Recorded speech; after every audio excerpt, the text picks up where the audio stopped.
Welcome to Watch the Fight Boxing Talk.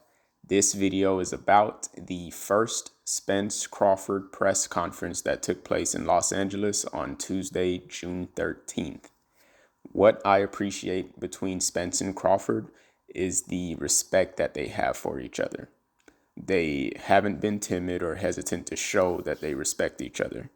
And having such high respect for each other might make the press conferences a little bit boring to some people, but it is powerful to see two black brothers at the pinnacle of their game showing the respect to each other and letting the world see that you don't have to throw personal shade, you don't have to hate on each other or create fake beef just because you're in a competition. I love that they're displaying class, decorum, taste, and maturity. All that extra high school trash talk and drama isn't necessary, especially at their age. I can tell that they both plan on letting their fists do the talking, though. And what I love about the press conferences is that we're getting to see more of their personalities, especially Terrence Crawford, and we can understand their character more. So it's grown man business. So Crawford gets to the stage first and awaits Errol to join him on stage. As Errol made his way to the stage and they faced off, they were all smiles.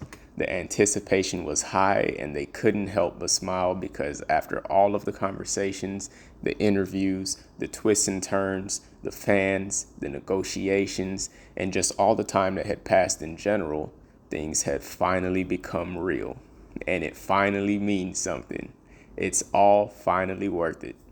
They both have gotten a lot of flack from fans and influencers on social media. They both have something to prove. They're both at the pinnacle of their game. They both mean business. So the smiles spoke volumes, and that moment said so much more than trash talk ever could. Derrick James made it known that he likes Team Bud, but he's not thinking about friendship, pleasantries, or small talk right now. He said that they're all co-workers, and July 29th is going to be showtime for real. And his guy is going to show and prove everything that the world is waiting to see. Check it out. Coming for a long, long time. A lot of talk, a lot of hearing a lot of speculation, people talking. So it's all about right now, it's about showing and proving. And something I can't wait. I'm tired of talking about it. I'm tired of being asked questions about it. I know everybody on the stage tired of talking about it, tired of being asked questions about it. So it's time to get busy. That's all I care about, getting busy, seeing my guy go out there and doing everything he needs to do. He did what he said he was going to do, get those 3 belts. Now it's time to go get one more. It's all about big fish right now. And I like you guys, but at the same time, hey, listen, we're really co-workers. Only way we can get this thing going, we got to work together. But night of the fight, it really is showtime for real. And we're going to make it happen. Thank you all. Alrighty, so Bud mentioned that he had a gift for everybody. His gift was the presence of him and Errol in the ring on July 29th. That made me laugh when he said it, and somebody in the crowd was entertained too. Check this one. Gift for each and every one of y'all. And why? Because I love y'all. Because without y'all, there's no us. So I'm going to give y'all a gift with the presence of myself and Errol. July 29th. So y'all can witness greatness. Homie in the crowd said, gift of greatness. I can dig it. We appreciate that, Bud. Bud said he would be the first male welterweight fighter to capture undisputed in 2 divisions. Derrick said that Teofimo Lopez just did that the week before. And Bud said that Teo was actually the lineal champ, not undisputed. So I don't fault Derrick for his mistake because Derrick already told us on many occasions that he doesn't watch a lot of boxing.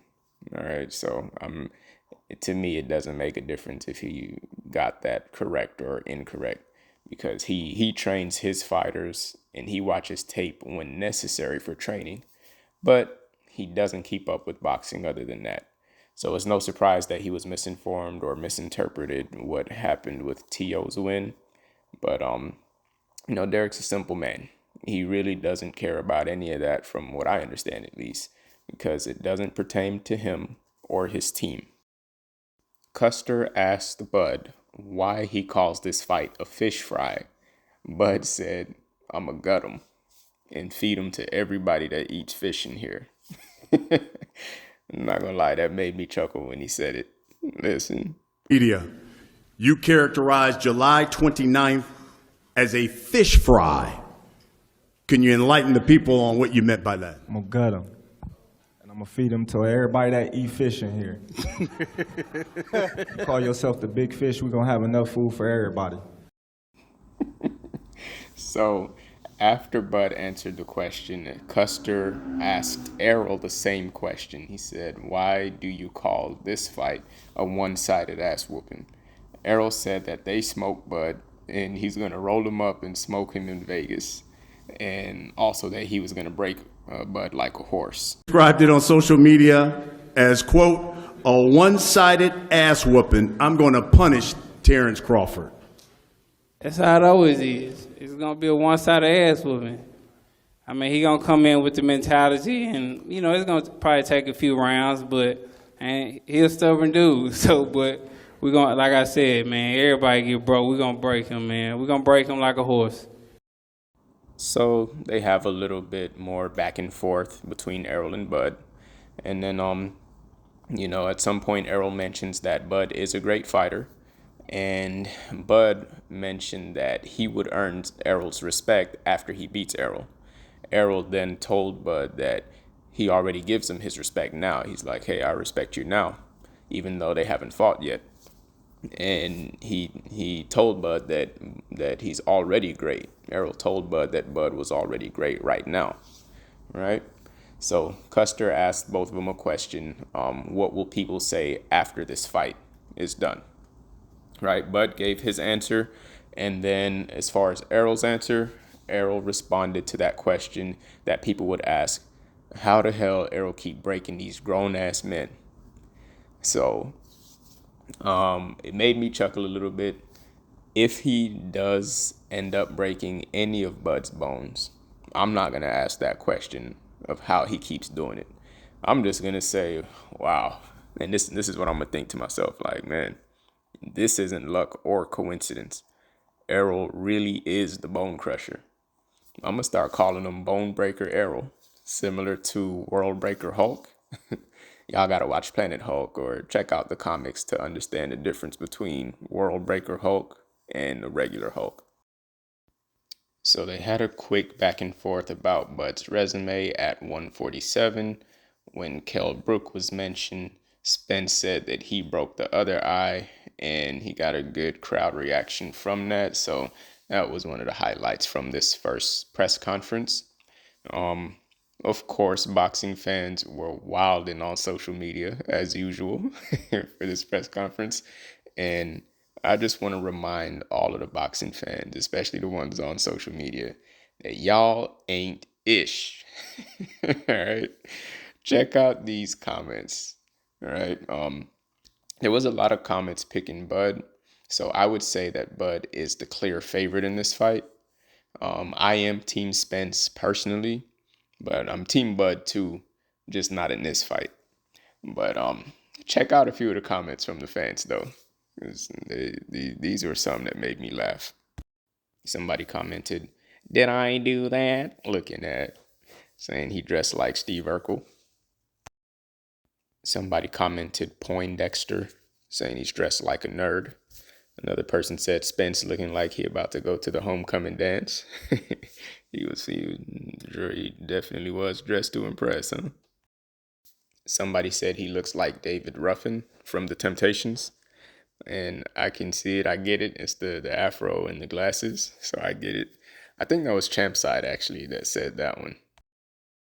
Boxing Ego made a post on his Instagram saying that Errol was dressed like Carter from Rush Hour. And boy, they started clowning Bo Mac. Man, said Big Mac wide. Bo Mac need a Big Mac. Bo Mac hungry. Bo Max can't even sit in chair. Boy, big AF. It was going off on Bo Mac. Somebody said they got 2 chairs side by side for Bo Mac. Y'all out of line. Bo Mac need a bigger chair. Where's the Cheeto bag? Somebody said Bo Mac need a couch. Boy, y'all disrespectful. Somebody said pray for that chair. Bo Mac crushing it. Bud Trainer need to train himself. Man, rude. Somebody said Bo Mac need a lounge chair. Man, listen, I get it. Y'all are Team Spence. But let Bo Mac live. All right. But yeah, man, thanks for tuning in, everybody. I will see y'all on the next one.